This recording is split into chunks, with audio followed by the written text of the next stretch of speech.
সুরমা নদীর উত্তাল ঢেউ আর খাসিয়া পর্বতের ছায়ায় লুকিয়েছিল এক শুভ্র জাদুর উপাখ্যান, যেখানে মেঘে ঢাকা পাহাড় আর কুয়াশায় হারিয়ে যাওয়া পথের শেষে জন্ম নিয়েছিল এক রহস্যময় ভূমি, ভোলাগঞ্জের সাদা পাথর, যেখানে প্রকৃতি আমাদের দিয়েছে অফুরন্ত সৌন্দর্য, মানুষ যেখানে খুঁজে বেড়াচ্ছে জীবনের রুটি রুচি।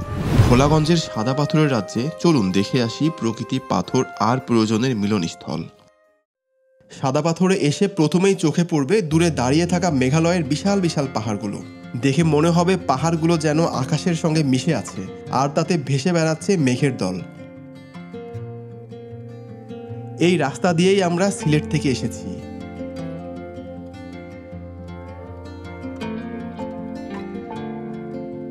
যদিও তারা ভাড়া অনেক বেশি চাইবে, তবুও খুব ভালো করে দাম দর করে নিলে কমের মধ্যেই পেয়ে যাবেন। এটা হচ্ছে এখানকার পার্কিং এরিয়া। আমরা খুব সকালে এসেছি, তাই মোটামুটি জায়গাটা ফাঁকাই আছে। আপনারা যদি সকাল সকাল না আসেন তাহলে কিন্তু পাহাড়ের গায়ে মেঘের ভেসে বেড়ানো চমৎকার এই দৃশ্যটা মিস করবেন, কারণ বেলা বাড়ার সঙ্গে সঙ্গেই মেঘগুলো কমতে থাকে।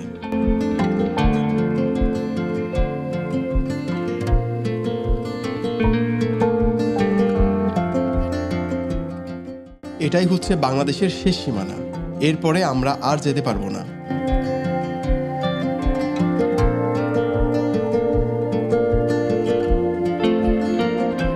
মানুষের যেতে বাধা থাকলেও গরুগুলোর হয়তো বাধা নেই।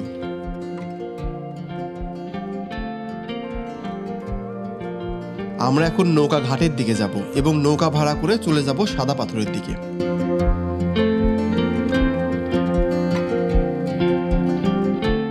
এখানে যে নৌকাগুলো আছে সেগুলোতে সর্বোচ্চ 8 জন যেতে পারে। এখানে নৌকা ভাড়া করা নিয়ে কোনো বার্গেনিং করার সুযোগ নেই। নৌকা প্রতি ফিক্সড 800 টাকা করে পে করতে হবে।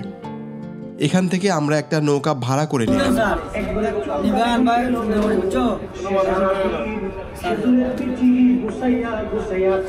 আমরা 3 জনের জন্য একটা নৌকা ভাড়া করেছি। আপনারা যদি 8 জন একসঙ্গে আসতে পারেন তাহলে আপনাদের কিছু টাকা সেভ হবে। এই নৌকায় করেই আমরা দূরে যে মেঘালয়ের পাহাড়গুলো দেখা যাচ্ছে একদম ওই পাহাড়ের কাছাকাছি চলে যাব। এখানে প্রকৃতি এত বেশি সুন্দর যেটা সত্যি ক্যামেরায় ধারণ করা সম্ভব না, আবার বোঝানোও সম্ভব না।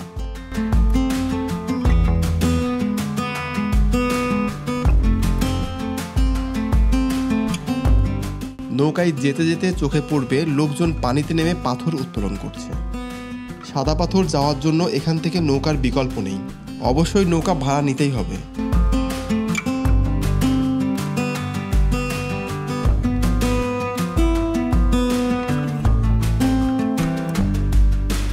সাদা পাথর পৌঁছানোর পর এই নৌকা 2.5 থেকে 3 ঘন্টা অপেক্ষা করবে। তারপর এই নৌকায় করেই আবার আমাদের ব্যাক করতে হবে।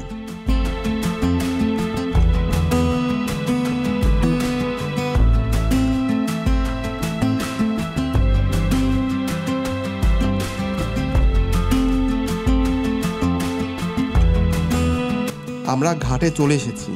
এখান থেকে আরও প্রায় 1 থেকে 1.5 কিলোমিটার পায়ে হেঁটে যেতে হবে। চাইলে আপনারা ঘোড়া ভাড়া নিতে পারেন, সেই ক্ষেত্রে মাস্ট দাম দর করে নেবেন।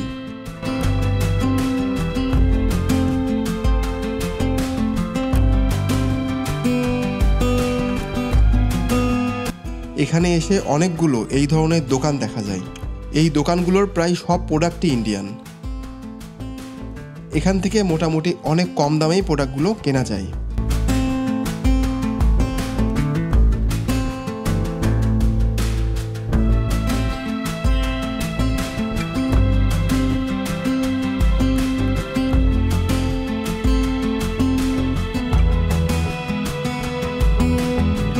অবশেষে আমরা আমাদের কাঙ্ক্ষিত সাদা পাথরে চলে এসেছি।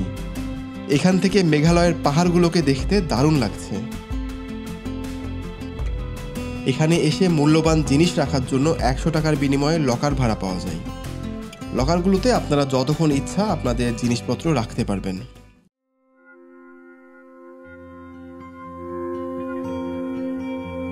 এখন এপ্রিল মাস, গ্রীষ্মকালে এখানে পানি অনেকটাই কম থাকে। বর্ষায় এখানে প্রচুর পানি থাকে। সাদা পাথরের আসল সৌন্দর্য মূলত তখনই থাকে। আমি এখন আছি সিলেটের সাদা পাথরে, আর আমার পেছনে বড় বড় যে পাহাড়গুলো দেখতে পাচ্ছেন এই পাহাড়গুলো কিন্তু ভারতের মেঘালয় রাজ্য। এই মেঘালয় রাজ্যতেই কিন্তু পৃথিবীর সবথেকে বেশি বৃষ্টিপাত হয়। যেই প্রভাবটা আমরা সিলেটেও অনেকাংশে পেয়ে থাকি।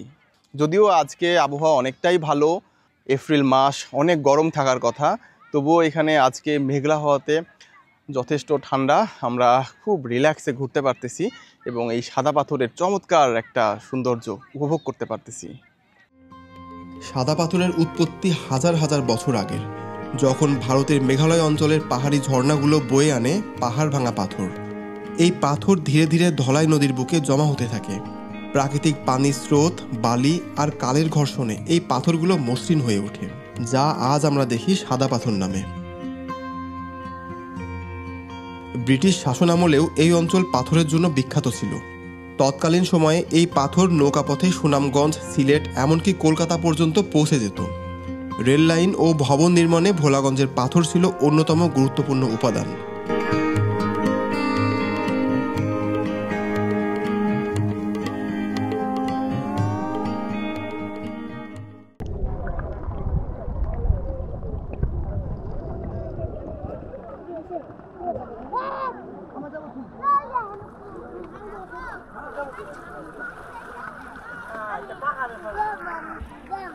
আজও এই পাথরের উপর নির্ভর করে বেঁচে আছেন হাজারো মানুষ।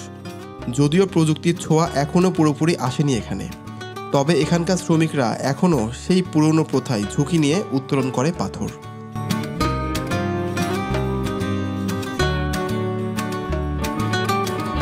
এই নদীর পানি অনেক ঠান্ডা, অনেকেই এখানে গোসল করার জন্য একদম রেডি হয়ে এসেছেন, তবে আমরা সেই প্রস্তুতি নিয়ে আসিনি। দূরে যে ঘর দেখা যাচ্ছে ওইটাই বাংলাদেশের বিজিবি ক্যাম্প, ওখানে একটা মসজিদও আছে, ওইটাই বাংলাদেশের শেষ সীমানা। আপনারা যারা এখনও ভোলাগঞ্জের সাদা পাথরে আসেননি, একবার হলেও ট্রাই করবেন এখানে আসার জন্য। আমাদের দেশেও এমন অনেক জায়গা রয়েছে যে জায়গাগুলো সত্যি আপনাকে মুগ্ধ করবে।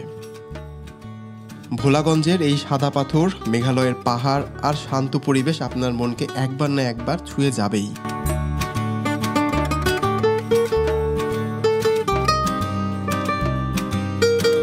ভিডিওটা যদি ভালো লাগে একটা লাইক দিন, কমেন্টে জানিয়ে দিন আপনার অনুভূতি, আর এমন আরও ট্রাভেল কাহিনী পেতে চ্যানেলটা সাবস্ক্রাইব করতে ভুলবেন না। দেখা হবে পরের ভ্রমণে নতুন কোনো গল্প নিয়ে। ততক্ষণ পর্যন্ত সবাই ভালো থাকবেন। আল্লাহ হাফেজ।